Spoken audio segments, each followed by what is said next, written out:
Bebi wangu, mtoto mkali wewe. Acha kabisa. Yaani napenda unavyonisifia, napendaga. Lakini baby. Kwa kitu nataka nikuombe. Kwa vitu vitatu. Vyote unaniomba hivi.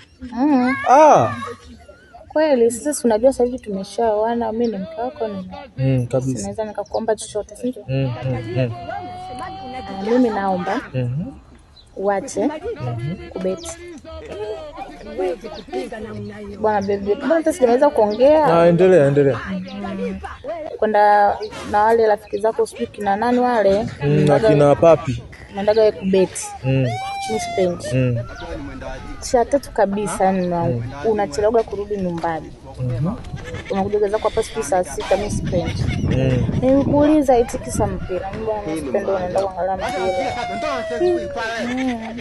mpira? Niache kubeti, kucheza game, kuangalia mpira.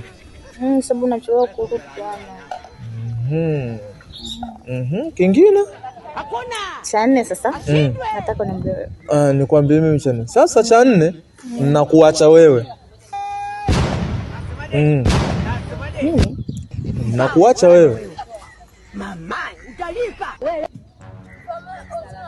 Afu wewe. Mambo ugomvi mimi ndo siwezi. Sasa nini ndo unaniachaje? Sasa nakuachaje? Subiri utaona. Hii ni maajabu. Acha ankia tatu, ndio anasema kuipala.